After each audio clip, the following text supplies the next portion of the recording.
Mesdames et messieurs, en ce samedi 5 juin 2021, qui marque le 21e anniversaire de la guerre des 6 jours, nos pensées vont aux familles des victimes et aux survivants de ces crimes de guerre et crimes contre l'humanité commis par les forces armées rwandaises et ougandaises sur le sol congolais à Kisangani. Ces crimes les plus graves et leurs conséquences dévastatrices qui sont documentées dans les rapports mapping ne peuvent rester rangés dans les oubliettes de l'histoire. Ils sont imprescriptibles. Aucune immunité, aucun compromis, ni réel politique ne peut être invoqué pour éluder les responsabilités des auteurs de ces crimes et de leurs commanditaires. Après des décennies de guerre, à répétition et d'instabilité, nous ne pouvons plus tolérer que le quotidien de la population congolaise soit jalonné d'atrocités des masses commises par des acteurs étatiques et non étatiques, congolais et étrangers, dans un climat d'impunité totale.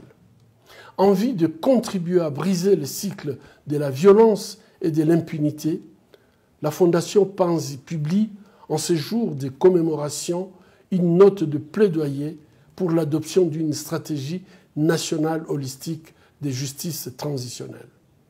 Cette stratégie priorise les garanties de non-répétition des atrocités, telles une profonde réforme du secteur de la sécurité et les poursuites judiciaires contre les auteurs des crimes les plus graves par des mécanismes d'enquête et des jugements internationaux ou internationalisés.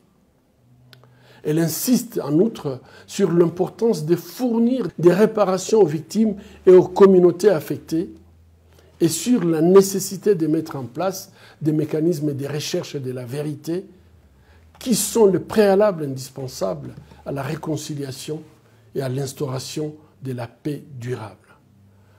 Nous aspirons à ce que toutes les forces vives de la nation s'impliquent dans le processus de justice transitionnelle en gestation en République démocratique du Congo et s'approprient le contenu de cette stratégie pour réclamer au gouvernement congolais et à la communauté internationale l'instauration d'un tribunal pénal international pour la République démocratique du Congo.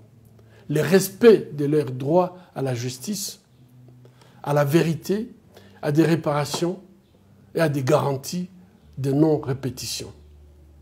Merci.